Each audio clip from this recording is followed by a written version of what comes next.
I was 37 years old, homeless, and curled up in the back seat of my faded blue Honda Civic when a sharp knock on the window dragged me out of a restless sleep. For a moment I thought it was my mother again, her voice still echoing in my head like a curse. "I always knew you'd fail, Claire." But it wasn't her. It was a police officer. His flashlight sliced across my face, bright and cold. "Ma'am, license and registration." Just another parking violation, I told myself. Just another night trying to survive. But when Officer Ramirez ran my license, something changed. His shoulders stiffened, his jaw locked. And when he approached my car again, his hand hovered dangerously close to his weapon. "Step out slowly," he ordered. "Keep your hands visible." My pulse hammered. "Officer, what's going on?" He swallowed hard. "Ma'am, there's a federal flag on your file from 1998. Homeland Security wants your exact location." My blood turned to ice. 6 months earlier, I would have laughed if someone told me I'd end up sleeping in my car. Back then, I was still Claire Dawson, 37, a project manager at a mid-sized interior design firm in Denver. Not rich, not glamorous, but stable. Safe. Or at least I thought I was. My family never let me forget I was the disappointment. At every holiday dinner, my mother, Linda Dawson, would give her usual backhanded compliments. "Claire works hard, for someone with her abilities. Not everyone can be like your sister, Megan." Megan, the golden child. Megan, the successful real estate agent. Megan, the daughter my mother wished she'd had twice. But I still tried. I kept showing up for birthdays, Sunday dinners, family barbecues, telling myself that if I tried harder, maybe they'd love me the way they loved her. I was wrong. The unraveling started on a Wednesday morning in April. I stopped by my mother's house to drop off some paperwork from Dad's old estate. She opened the door, looked me up and down, and sighed like my existence exhausted her. "What now?" she said, arms crossed. "Just need your signature," I said softly. "It's for the probate office." She signed without reading, thrust the papers back toward me, and muttered, 37 and still needing help. "I always knew you'd fail, Claire." The words stung, but they weren't new. They were just sharper than usual, like she'd been waiting to say them with extra venom. Later that week, my credit card was declined at the grocery store. Strange. I'd just paid it. I checked my account and froze. Thousands of dollars in charges I didn't recognize. Luxury items, restaurant bills, online purchases. I rushed to the bank. "Someone opened 2 additional cards in your name," the teller said gently. "In my name? When?" 3 months ago. Registered to an address in Englewood. Englewood. My sister Megan's neighborhood. A sick feeling crawled up my spine. I drove straight to her house, burst through the door, and found her and her husband, Jason Miller, sitting calmly at the kitchen island like they'd been expecting me. "Megan," I said, voice trembling. "Why are there accounts in my name?" Her eyes didn't even flinch. "It was just temporary. Relax." "Relax? You stole my identity." Jason smirked. "Oh, come on, Claire. You weren't using your credit anyway." I felt my mouth fall open. "You ruined my credit. I could be charged with fraud." Megan shrugged. "Well, maybe you shouldn't be so dramatic." I turned to leave, furious, shaking, but before I reached the door, my mother stepped out from the hallway. She'd been listening. "Claire," she said coldly, "don't be ridiculous. Megan and Jason are building a real life. Maybe help them instead of whining." I stared at her. "You're taking their side? They committed a crime." She stepped closer, face sharp as glass. "You won't call the police," she hissed. "You don't have the spine, and you don't have a place in this family if you try." That was the moment something inside me cracked. 3 weeks later, the lawsuit arrived in my name for failure to pay the charges Megan and Jason made. My job cut my hours because of financial credibility concerns. My landlord refused to renew my lease. And when I begged my mother to let me stay a few nights in the guest room, she looked me straight in the eyes and said, "You made your bed, Claire. Now lie in it." So I did. In the back seat of my Honda Civic. In parking lots and side streets. Alone with the echo of her voice following me everywhere. "I always knew you'd fail." If someone had told me a year earlier that I would one day know exactly which Walmart lots were safest to sleep in, which gas stations wouldn't call the cops, and which rest stops had cameras pointed away from the parking lines, I would have laughed. But by month 2 of living in my car, I knew all of it by heart. My Honda Civic became my bedroom, my kitchen, my closet, and on the worst nights my coffin. I lined the back seat with old blankets from Goodwill. I kept a cheap plastic bin filled with crackers, fruit cups, and bottles of water. Every morning, I brushed my teeth in the cracked mirror at a gas station off Colfax Avenue, pretending I was just passing through. But the truth was brutal. I had nowhere to go. Every time I thought I was getting used to it, something small would break me again, like trying to wash my hair in a public bathroom sink, while two teenage girls whispered behind me, "Is she homeless? I think so. Look at her stuff." I pretended I didn't hear, but I heard every word. Nights were the worst. There's a certain kind of silence that only exists in a deserted parking lot at 2 a.m. Heavy, hungry, waiting. Trucks rumble by, random footsteps echo. Sometimes men knock on windows. Sometimes they don't knock at all. I learned to sleep with my keys in my fist, pointing between my fingers like claws. I learned to wake at the slightest shift of sound. I learned to ignore the cold that bit through my thin jacket. But what I couldn't ignore was the voice in my head. Not mine. "May Toy, you always make everything worse, Claire. This is who you are. You were born to disappoint." Those phrases lived in my skull, louder in the dark. One night, after being woken up by a security guard banging on my window, I drove behind an abandoned outlet mall, parked, and broke down completely. I slammed the steering wheel until my palms hurt. "I'm not a failure," I whispered. But even I didn't believe myself. I thought about calling Megan. I even hovered over her contact. But I knew exactly what she'd say. I could hear her voice. "Claire, you can't make your problems my problems." Jason would laugh. My mother would say something sharp enough to slice skin. So I stayed quiet. Invisible. Like they had always wanted. My health began to slip first. I got headaches that lasted for days. My eyesight blurred when I was exhausted. And my chest grew tight from sleeping curled up in a car seat. Then the job offers slowed. Then stopped.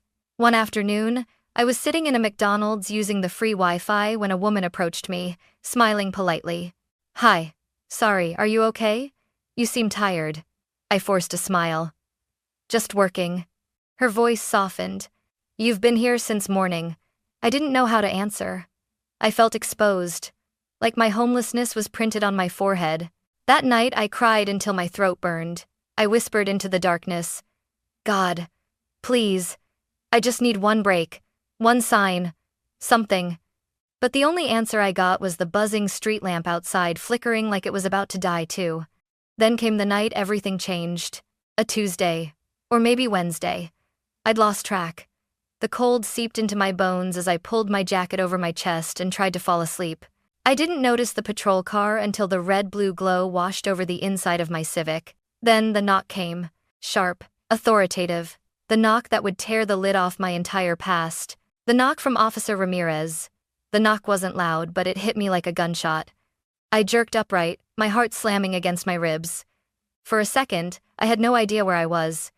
Only when I saw the cracked dome light, the pile of clothes on the passenger seat, and the frost gathering at the corners of the window did it click back into place. The Civic. The parking lot. Another night of trying to survive. I wiped the condensation from the glass with my sleeve and froze when I saw the uniform. The officer's flashlight swept across my face, bright enough to sting. "Ma'am," he said, voice firm but not unkind. "Roll down your window, please." I cracked it open an inch. Is everything okay?" "It's 1:47 a.m. This lot is closed after midnight. License and registration. Just a parking violation," I told myself. I'd had worse nights. My hands shook as I fumbled through my purse, but I forced a smile when I handed him the documents. He nodded and walked back to his patrol car. I watched him in the mirror, the way his silhouette glowed blue-white as he typed into his dashboard computer. I'd seen this a dozen times. Officers always checked if I had warrants, unpaid fines, anything to justify making my night worse. But this time, something was off. He leaned closer to the screen, squinted, typed something else. Then he went very still. I saw his posture shift, shoulders tensing, head tilting like he was reading something he couldn't believe. He looked at the monitor again, harder this time. Then he stood up straight. Too straight. He pressed the button on his radio. The calmness in his voice was gone. "Dispatch, this is Unit 8. I need you to confirm a federal notation on a civilian file. My stomach flipped. Federal? He spoke again, short, quick sentences I couldn't hear, but when he stepped out of the patrol car and started walking toward me, the air changed. His hand hovered near his holster, not grabbing it, but close enough to terrify me. "Ma'am," he said, stopping a few feet from my window. "I need you to step out of the vehicle. Slowly. Keep your hands where I can see them." My throat closed. "Officer, what did I do?" "Just step out, okay? Nice and easy." I opened the door, cold air rushing in like a slap. My legs trembled as I stood up. I could hear my mother's voice again. "I always knew you'd fail, Claire." The officer, Officer Ramirez? I could now read on his badge, kept his flashlight trained on my chest. "Turn around for me." I did. "Hands on top of your head." My breath came out in shallow gasps. "Please, you're scaring me." "I'm sorry," he said quietly. "I don't want to, but this is protocol." He guided me to sit on the curb, his light still on me. I wrapped my arms around myself, shivering. "What's happening?" I whispered. He paused like he didn't want to say it. "Ma'am, when I ran your license, something came up." "What came up?" He took a slow breath. "There's a federal flag on your file." My pulse rocketed. "A what?" "A federal flag," he repeated. "An old one, from 1998. The world tilted. The explosion. Chew, Ethan. The night that scarred me before I even understood what fear was. I shook my head hard. That can't be right. I was 12 years old. Ramirez crouched down so we were eye level. His expression was apologetic and alarmed at the same time. "I don't know what it means yet," he said softly. "But when these flags pop up, we're required to notify Homeland Security immediately." My breath hitched. "Homeland Security?" He nodded. "And, Claire," they responded. Fast. He lifted his radio. "They want your exact location. They said they're sending someone right now." My vision blurred. My hands went numb. The past, the one I'd spent decades burying, was clawing its way back to the surface. Ramirez kept talking, but his voice sounded far away, because deep down, I already knew. This wasn't a mistake. This wasn't random. Something that happened in 1998 had been following me, waiting, watching. And tonight, it had finally found me. I don't know how long I sat there on the curb, knees pulled to my chest, breath fogging in the cold air before I noticed the headlights. They weren't police headlights. Too large, too dark, too quiet. A black SUV rolled into the empty lot like a shadow sliding across ice. No sirens, no flashing lights, just slow, deliberate movement. Officer Ramirez straightened immediately. "They're here," he muttered. My heart stopped. I watched the SUV park directly in front of my Civic, blocking it in as if expecting me to run, even though I was shaking too hard to even stand. The back door opened. A woman stepped out, tall, dark coat, badge clipped to her belt, expression unreadable. She walked toward me with the kind of composure that only comes from years of dealing with danger most people don't even know exists. "Claire Dawson?" she asked. Her voice was cool, professional, but something in her eyes softened when she saw my state. Dirty sneakers, tangled hair, my whole life stuffed into the backseat of a car. "Yes," I whispered. I'm Claire." She nodded once. "I'm Special Agent Olivia Hartman with Homeland Security." It was an appearage parrot installed without raparous fires of his now. Homeland Security. The words didn't feel real. They felt like fiction, like I'd fallen asleep and slipped into somebody else's nightmare. Ramirez stepped aside, like this was her scene now. And it was. Agent Hartman took a slow breath, as if preparing herself. "Claire, I need to verify something before we continue. Your mother is Linda Dawson?" My pulse stumbled. "Yes. And your maternal uncle was Ethan Walker?" My entire body went still. A memory slammed into me, one I'd buried so deep I thought it had died. A fireball, screaming. My mother dragging me away. Red and blue lights swirling across broken glass. I felt like I was 12 again. "H. How do you know that?" I whispered. Hartman exchanged a brief glance with Ramirez before continuing. "May we speak inside the vehicle?" she asked. I frowned. "Inside my car?" She nodded. "It's more private, and this conversation needs privacy." Against every instinct screaming in my skull, I followed her to the Civic. She slid into the passenger seat. I took the driver's side. Ramirez hovered outside. Hartman opened a reinforced tablet and typed in several credentials. After a moment, she turned the screen toward me. A photo appeared. It was Uncle Ethan, young, uniform crisp, eyes kind. I slapped a hand over my mouth. That's him. He was my favorite. Hartman nodded. He wasn't just military personnel, Claire. He worked in classified operations for a defense contractor that collaborated with federal intelligence. In 1998, Ethan uncovered evidence of internal data leaks involving experimental technology the government desperately wanted to protect. Kriegers. In need Johnsted. Which, the why aster getting to do, my eyes widened. He never told us, I whispered. He couldn't, she replied. And that secrecy got him killed. A cold wave crawled down my spine. Killed? They said it was an accident. Hartman tapped the tablet again. A photo appeared from a crime scene. Twisted metal. Burnt earth. A vehicle explosion. I saw the corner of a child's pink jacket in the frame mine. I felt sick. Is that from that night? Hartman's voice softened. Yes, you were there, Claire. You witnessed the aftermath. A tremor shot through my hands. I remember the fire, I said. I remember Mom pulling me away. She said a gas tank blew. She said it wasn't safe to look. Hartman hesitated. Your uncle left a note for his commanding officer. A contingency plan, in case he didn't survive. In that note, he wrote that if anything happened to him, a protective notification flag should be placed on someone he trusted. Someone he trusted? My voice cracked. You mean, me? She nodded. He believed you might be targeted or used one day. He insisted Homeland Security be alerted if your life ever showed signs of severe distress. A chill shot through me. Severe distress? Like being homeless?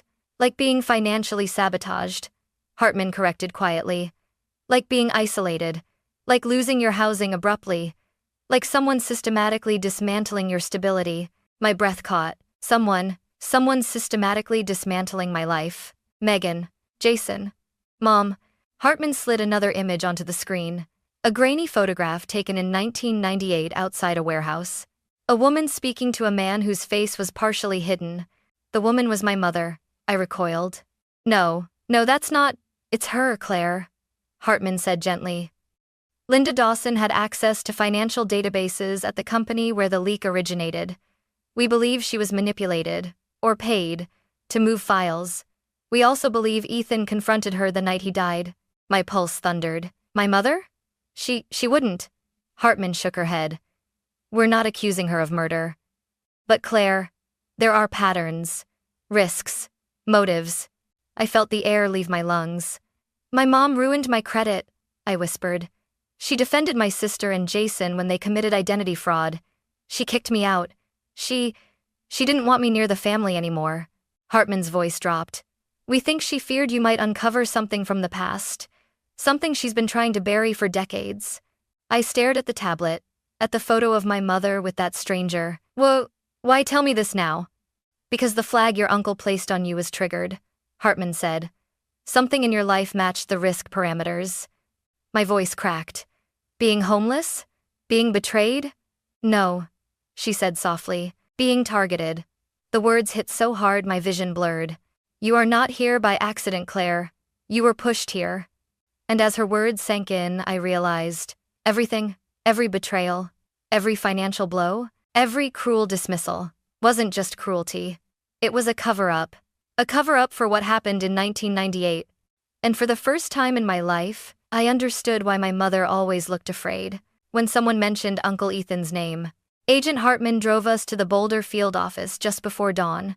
The building was cold, metallic, and too bright. Every fluorescent light felt like it was aimed directly at my fear.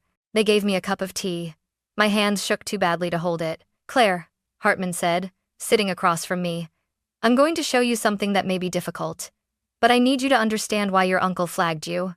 I nodded, even though every nerve in my body screamed no. She tapped her tablet. A new image appeared, a scanned document. Faded edges, government stamps. The heading read, Classified interview, Linda Dawson. May 12, 1998. My throat closed. That's my mother's name, I whispered. Yes, Hartman said. She was interviewed after your uncle's death. My pulse hammered in my ears. She played an audio file. A low, shaky female voice filled the room. I didn't know they'd kill him. They told me it was just files. I didn't know Ethan would find out. I grabbed the table. No, that can't be her. Hartman paused the recording. Claire, please. That isn't her voice, I insisted. My mother wouldn't cry like that. She would never admit weakness. But the truth strangled my sentence. She would cry, if her fear was big enough. Hartman continued softly. Your mother was working as a financial clerk for a defense contractor. Someone approached her, someone connected to the leak and paid her to move encrypted files into a vulnerable directory. She didn't know what was in them? I whispered. Hartman shook her head. Maybe not. But she knew it was wrong. She knew it could hurt someone. I covered my face with both hands. And Ethan found out. It's inexplicably, yes. And confronted her? Yes. I felt like the ground was tilting under me. Why didn't they arrest her? I demanded. She cooperated, Hartman said. She provided names, contacts. That information helped us, but it was too late to save Ethan. After that, Linda Dawson disappeared from the investigation. I laughed, a hollow, broken sound. Of course she disappeared. She buried the whole thing under suburbia and PTA meetings. My chest tightened. All the years my mother scrutinized me, all the ways she tore me down, all the cruel comparisons to Megan, suddenly made horrifying sense. She wasn't protecting Megan. She was protecting herself. I felt a bitter taste in my mouth. She hated when I asked about Uncle Ethan, I said. She'd shut me down instantly. Because you were close to him, Hartman replied gently. And because she feared you might remember something from that night. My voice cracked. But I was 12. I barely remember anything. Hartman's gaze sharpened. That doesn't mean you didn't see something. A tremor shot through me. I swallowed hard. Are you saying I'm in danger? Claire, she said quietly. Someone close to your mother, someone connected to that old leak, is active again. We think they're pressuring her. And we believe your family's recent behavior was not random. I felt sick. You mean Megan and Jason opening credit cards in my name? Ruining my life? Kicking me out? Hartman finished for me. They were isolating you, keeping you weak, distracting you. I shook my head violently. No. My sister is selfish and cruel, yes, but she isn't part of this. She's not this kind of evil. Hartman took a breath, then slid another photo toward me. It was Megan, standing outside a restaurant, talking to a man with the same build, same posture as the man in the 1998 warehouse photo with my mother. My heart stopped. She's working with him? I whispered, voice trembling. Why would she? Money, Hartman said simply. Protection. Or maybe she doesn't even understand who he is. But Jason knew. My stomach flipped. Jason, the calculating, smirking husband who treated me like trash, was involved.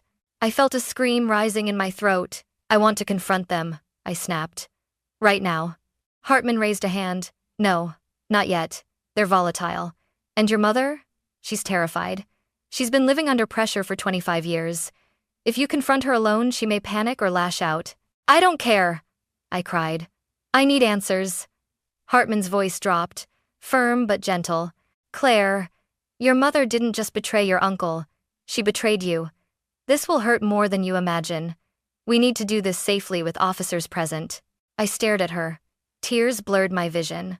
My own mother set me up to fail, I whispered. My sister helped destroy my life. And all of it, just to hide 1,998?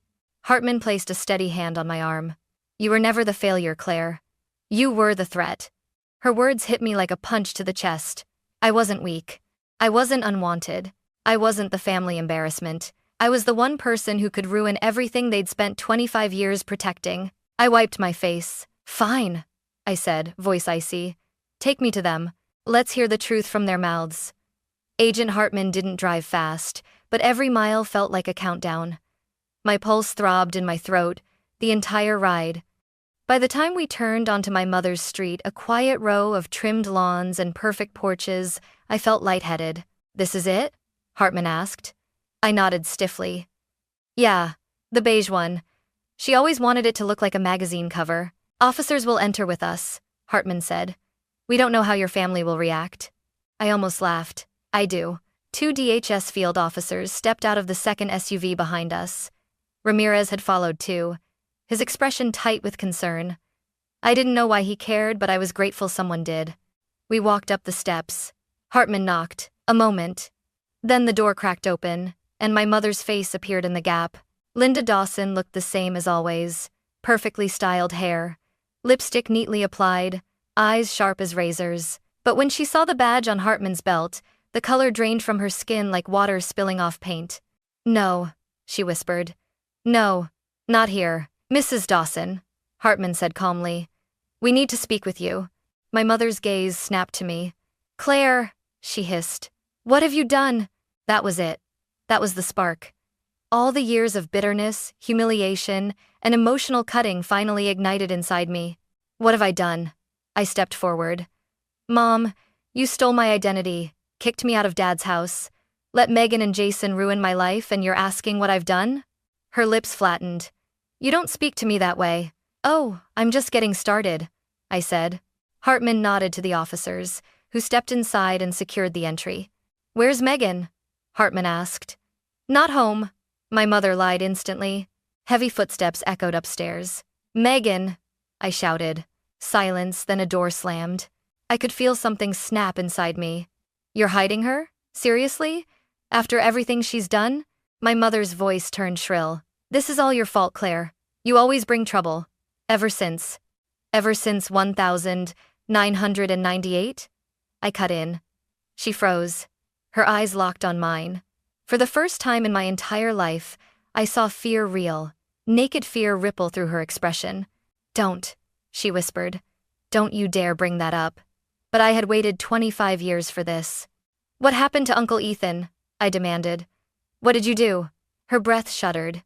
Behind us, the officers stayed silent. Even Hartman didn't interrupt. I took a step closer. "He trusted you, Mom. He trusted us. And you let him walk into an explosion." "I didn't know!" she screamed, suddenly. The room went dead quiet. My mother clutched the back of a chair, her whole body trembling violently. "I didn't know they'd kill him," she said, voice cracking. "I didn't know what they were planning. I didn't know he'd confront me that night." My chest tightened painfully. "You worked with them," I whispered. "You moved the files." Her lips quivered. "I needed the money. For you girls. For the house. The bills your father was dying. I thought it was harmless bookkeeping. But it wasn't," I said. "And when Ethan found out." She covered her ears like a child. "Stop. Stop. Mom," I shouted. "Look at me." She looked. And for the first time in my life, I saw the truth in her eyes. Guilt, fear, and a lifetime of running. "I've protected you," she whispered. "I've protected this family for 25 years. "You didn't protect us," I said. "You destroyed me." Footsteps pounded down the stairs. Megan appeared at the bottom step, hair tousled, mascara smudged from sleep or crying. She glared at me like I was the intruder. "What the hell is going on?" Hartman turned toward her.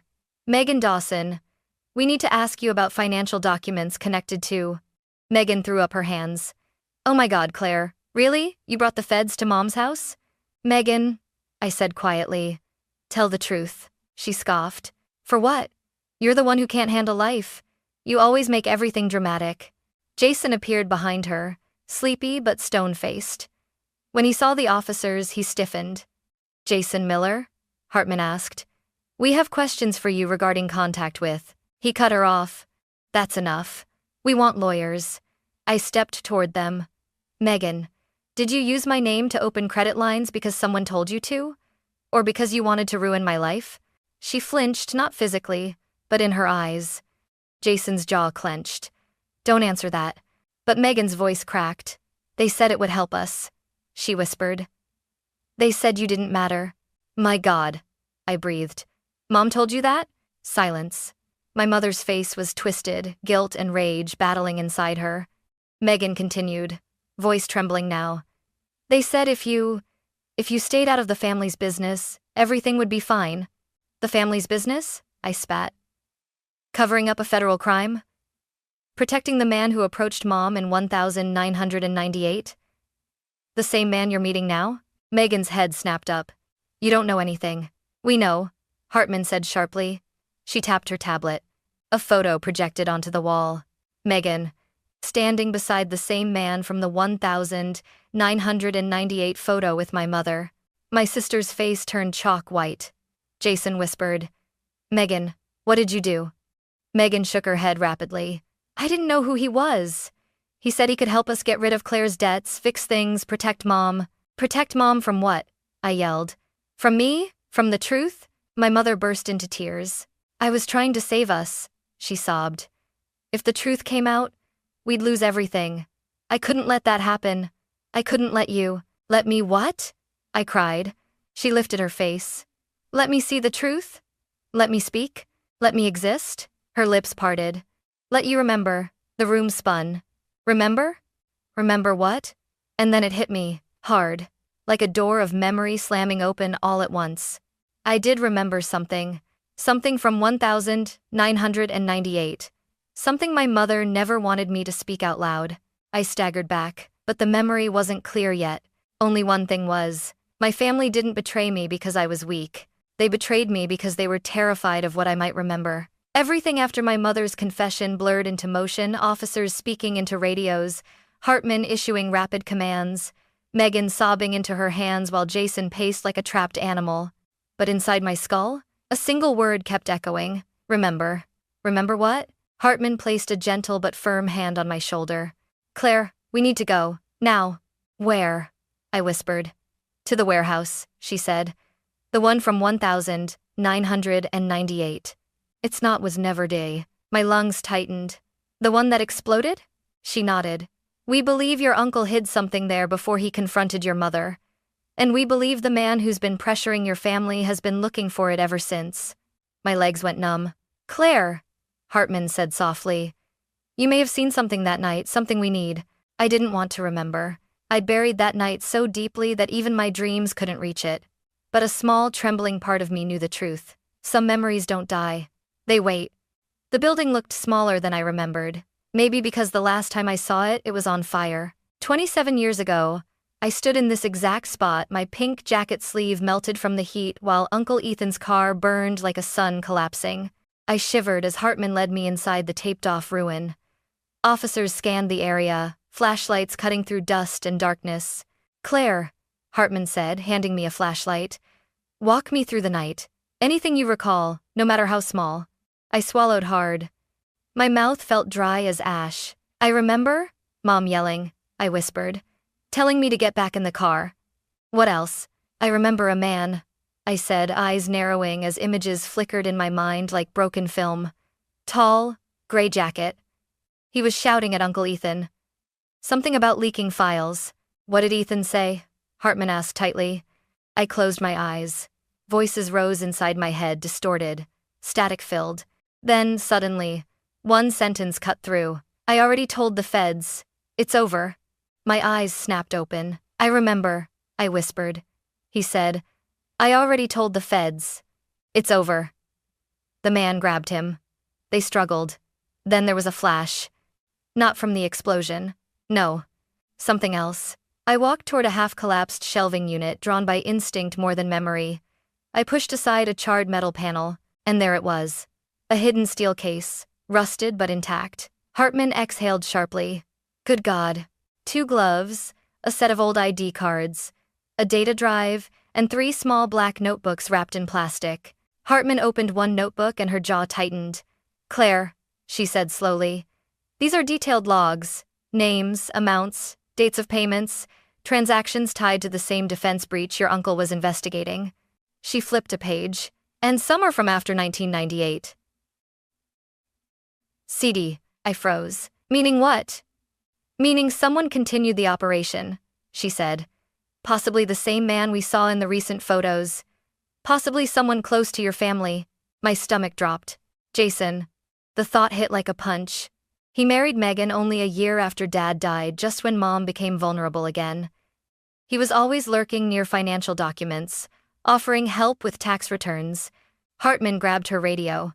"Move on the suspects, now." Within minutes, officers swarmed my mother's house again. We watched from Hartman's vehicle as agents approached. Jason stepped onto the porch, hands raised but defiant. You people have nothing, he shouted. This is harassment. Hartman rolled down her window. We have federal records, Mr. Miller. We have transactions linking you to the same contact your mother-in-law met in 1998. Jason's face drained of color. Megan staggered out behind him, hysterical. You said it was just money laundering. You said nobody was getting hurt. I gasped. What did you just say? Megan broke down completely. He promised he'd fix everything. He said Claire just had to disappear, go broke, lose credibility, then the heat would die down. Disappear. Go broke. Lose credibility. The ground beneath me felt like water. I whispered. He used you. Megan sobbed into her hands. Claire. I didn't know. I swear I didn't know. Jason lunged as officers cuffed him. You don't know what you're doing. You're messing with powerful people. People like who? Hartman cut in. Jason hesitated. Then, with venom in his voice. You think Ethan Walker was the hero? He wasn't. He was a liability. And Claire will be too if you're not careful. My blood ran cold. That sounds like a threat, Hartman said sharply. Jason laughed, a sharp, ugly sound. You have no idea how deep it goes. The officers shoved him into the back of the SUV. As the cars pulled away, flashing red-blue, a migraine slammed behind my eyes. Claire? Hartman asked. Talk to me. I see something, I whispered. From 1998. Something I forgot. What is it? I pressed a hand to my forehead. I wasn't just standing outside the warehouse, I said slowly. I was closer. Uncle Ethan pushed me behind a crate. He told me to stay down. What else? Hartman urged. I saw the man pull something from his jacket. A device, small, square. He placed it under Ethan's car.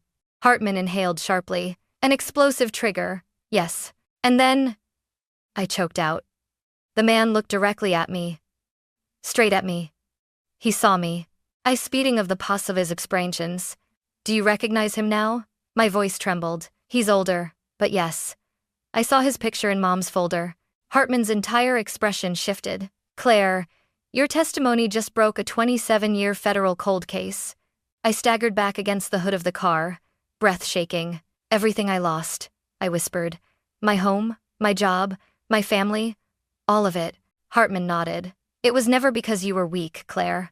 It was because you were the witness. I wiped my eyes, trembling. I wasn't the family failure. I wasn't the burden. I was the threat they couldn't silence. Not then, not now, not ever. The next 48 hours moved like a storm in fast forward. Federal agents raided the man's safe house, the same man who once stood with my mother in that 1998 photo. The same man who planted the explosive under my uncle's car. His real name wasn't what he told my family. He'd been using aliases for decades. He was arrested before sunrise. Jason was charged with obstruction of justice, conspiracy, and aiding a federal fugitive. Megan was charged with fraud and identity theft. My mother, Linda Dawson, was not arrested, but she was taken in for extended questioning. I didn't go with her. I'd spent my entire life holding her hand through storms she created. Not this one. I sat in a quiet DHS waiting room long after everyone else had left. The fluorescent lights buzzed overhead. My clothes smelled like the inside of a car. My nails were chipped from months of stress. My face felt hollow, fragile. Agent Hartman approached and sat beside me like we'd known each other for years. You holding up? She asked gently. I let out a breath. I didn't know I'd been holding everything I thought I knew about my family. My voice cracked. It wasn't real. It was real to you, she said. And that makes the betrayal even worse. I wiped my eyes. Do you know what hurts most? I whispered. Not that they used me, not that they destroyed my life, but that I believed them. When they told me I was nothing, Hartman's expression softened in a way I hadn't seen before. Claire, she said, you survived something most people would never recover from. You remembered what mattered. You stood up to them. You told the truth. She paused. That makes you the strongest person in this entire case. For a moment, I just stared at her. No one had ever said something like that to me. Not once. Not even Ethan.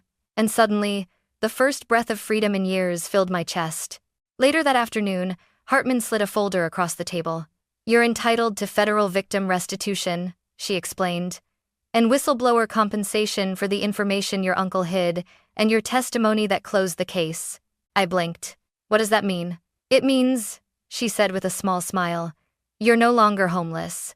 Inside the folder were numbers I couldn't process at first, enough to pay off every debt Megan and Jason left in my name.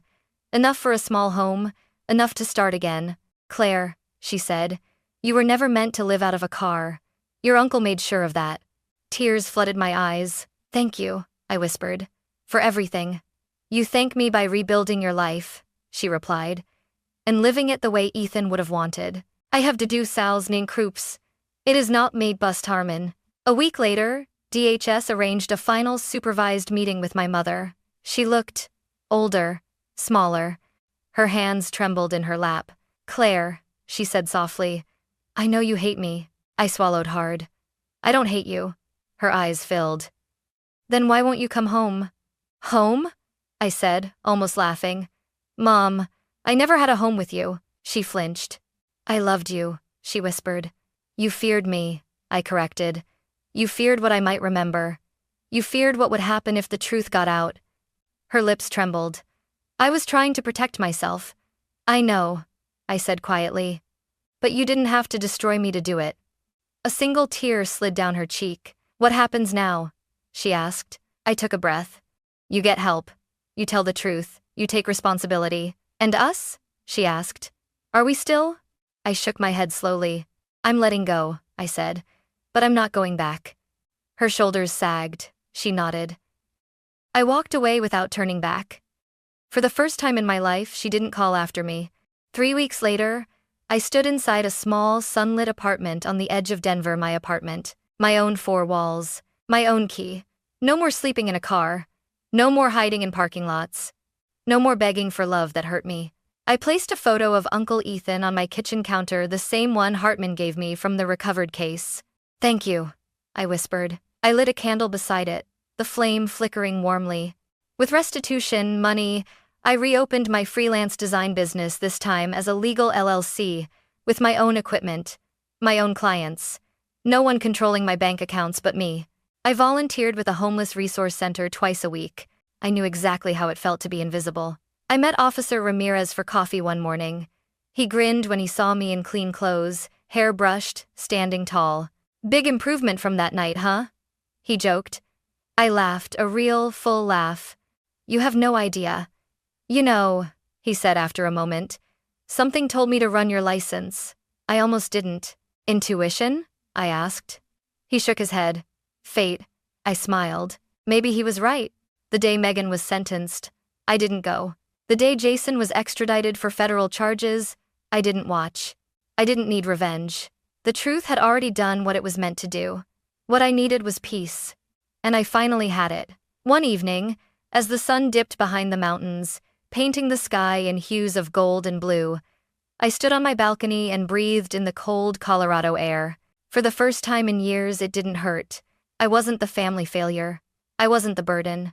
I wasn't the disappointment. I was the witness, the survivor. The one my uncle trusted to finish what he couldn't. And I did. I closed my eyes, letting the stillness settle around me. I'm okay now, I whispered into the wind.